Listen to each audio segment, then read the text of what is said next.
Сәлем достар, Германияда магистратура, докторантура немесе зерттеу бағдарламаларына тегін оқуға болатынын білдіңіз бе?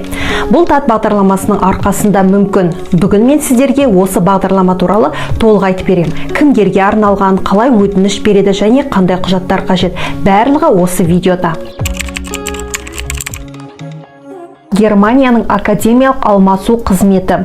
Бұл Германия үкіметі қаржыландыратын ірі халықаралық шәкіртақы бағдарламасы. Жыл сайын әлем бойынша 100 мыңнан астам студентке шәкіртақы беріледі. Оның ішінде қазақстандық студенттер де бар. TAT бағдарламасына келесі бағыттар бойынша өтініш беруге болады: магистратура, докторантура, ғылыми зерттеу жобалары, тілдік курстар, кейбір жағдайларда бакалавр студенттері де тапсыра алады.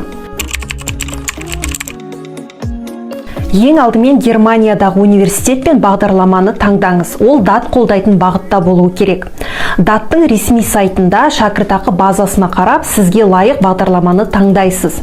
Қажетті құжаттарды дайындаңыз. Олар: мотивациялық хат, резюме, ұсыным хат, академиялық құжаттар, кейде тіл сертификаты, яғни IELTS, тест-TOEFL немесе тағы да басқа құжаттар. Осы құжаттардың барлығын онлайн платформа арқылы жібересіз. TAT шәкіртақысы көптеген шығындарды жабады. Ол ай сайынғы стипендия шамамен 934 евро, университеттегі оқу ақысы, медициналық сақтандыру, ұшу билеттері, қажет болса дайындық тіл курстары. TAT бағдарламасының әрқайсының жеке мерзімі бар. Кейбірі күзде, кейбірі көктемде аяқталады. Сондықтан өтініш беру уақыты 6-8 ай бұрын тексеріп, құжаттарды еректерек дайындаған жөн.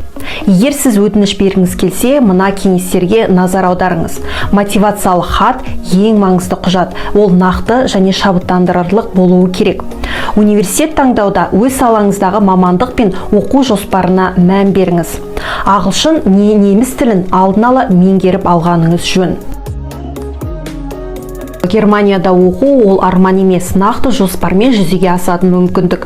TAT соның бір жолы. Сізде тырысып көріңіз. Егер бұл видео пайдалы болса, лайк басып жазылыңыз, пікірде сұрақтарыңызды қалдырыңыз, барлығына жауап беремін. Келесі видеода басқа шәкіртақылар туралы айтамын.